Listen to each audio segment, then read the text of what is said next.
And to be honest, like, I don't know if you've noticed, I'm driving super slow today because I've never driven with a baby in my car before. So so it's because of Reed. So, welcome. Yeah, thanks for having us. You know, why not, right? This is a double first for me. We've never had a child in this car in general. Yeah. And then we've never had more than one other person shooting. So this is, let's say, my first for two things. Reed's my entourage. I bring him almost everywhere. Yeah? Actually, yeah. What is, where are you from, Toronto? I grew up in Hamilton. You grew up in Hamilton. There you go. I grew up in Dundas. Wow. Yeah. So yeah, I lived in Hamilton for 4 years. You went to Mac? I went to Mac. Nice. Yeah, it was, it's funny, the city has changed a lot.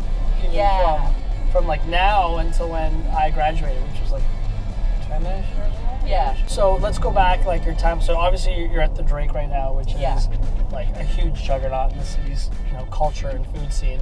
Yeah. It was Samuel Moore before that.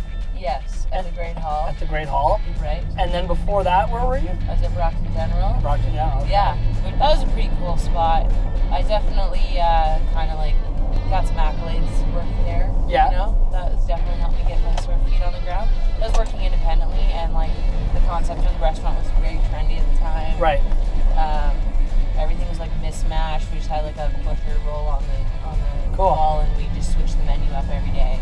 It was incredible. Like the farmers were coming and like pulling out like carrots that had just come out of the ground a few hours ago. That's like, awesome. Still covered in dirt. You know, on one end, your current situation, Right. being at the hotel, which has so many moving parts to it. Yeah, well, when I started out cooking, I worked at the Ancaster Mill, which was similar to that with that regard. Like, we did a lot of catering. We did a lot of different types of service. When I came to the city, I stopped cooking that way and started working at smaller places, which was really different. So it makes sense and feels comfortable for me to be at the Drake. Right. Because I'm used to, sort of thinking that way with a lot going on all at once. But that being said, like, the Drake is still standalone, like nothing else, right? Yeah. Like, it's a lot. We're open 365 days a year. Christmas Day too, right? Christmas Day. I don't- The mill was open Christmas Day. So what do you feel like getting for lunch today? Female sandwiches. Female sandwiches. Yes. All right.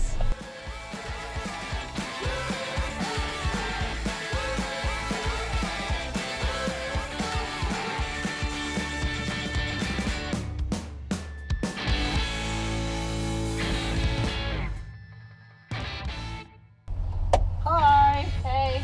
They're crazy. That's awesome. All right, bacon sandwich. Yes. I think they're identical, if I'm not mistaken. Okay. Did you get your juice? Oh, you lost a boot. I love female Fresh bacon. up. Oh, me too. Power to rashers to be like, we're gonna serve one thing, bacon sandwiches. It's like it's such One a thing when you're gonna do it that well. oh man, it's people really don't realize. I think sometimes how much people in the food industry work, spending time for that monumental birthday or Right. servicing it. Well, and that's the thing that makes it hard to have families for any of us, men or women. I guess kind of the opposite of you, where I was like, I couldn't have ever imagined having a kid. So I had one. I was like very involved with my career, like Right. all of us are, and I didn't really know how to like reconcile the two lifestyles. Being in a position where I wouldn't, yes, I would love to have a family one day, but I'm physically not the one Right. carrying that child. Right? It definitely throws another like dynamic into the whole thing. I got lots of chef friends who are parents, but not as many that are moms. Right. And I guess there's like this expectation / I feel like I expectation on myself that I want to be a mom. I don't want to, just work all the time. So I take the opportunities when I can to bring Reed with me and just try to make it as fun as possible. Trips to Tat Fong. Yeah, right. Throwing him in mixers at the commissary the other day. Like, it's fun time.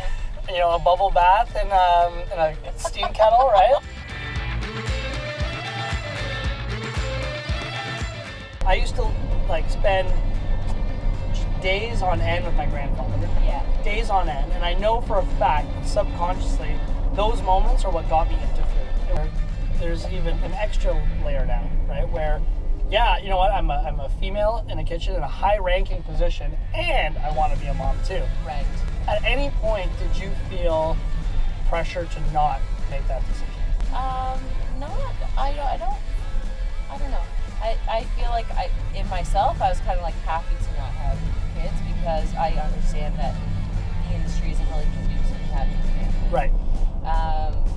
I think the more people that have families, the more people, I guess, doing what I'm doing, hopefully that's going to help change that diversity, which is great. A lot of times I've been like, I don't want to do this anymore. Maybe it'd be easier if I didn't, or make more sense. The career side of it. Yeah.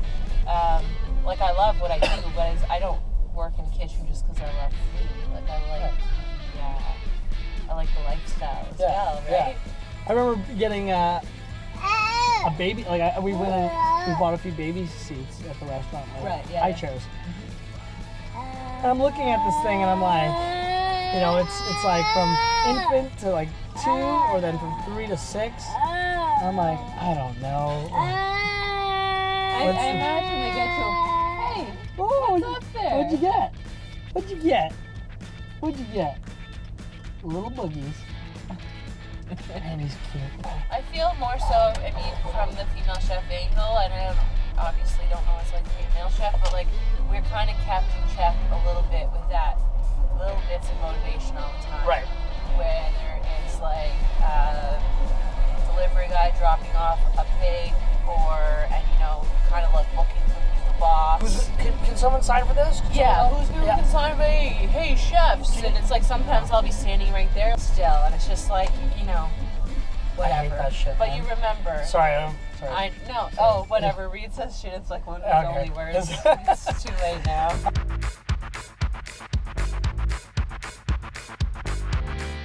My parents were pretty young when I was born, so we listened to whatever they listened to. Right.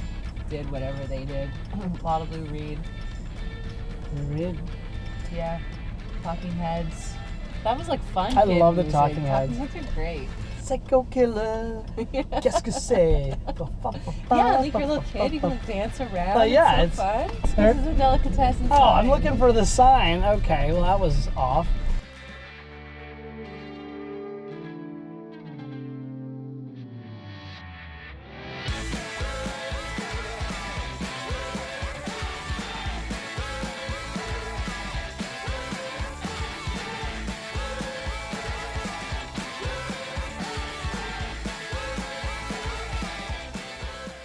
Hey, here's mommy. So you'll be so proud of me. I put a sock and boot back on, but guess what came right back off? Hi, Piggy. Are you ready for more female? I bet his fingers. Who has the longest tongue in the car? Not you. So this is my favorite female sandwich from when the pig came home. Okay. So try it. What do you think? Want me to help you out? Or you Do a handoff. Oh, yeah. I like how thick that is. I know.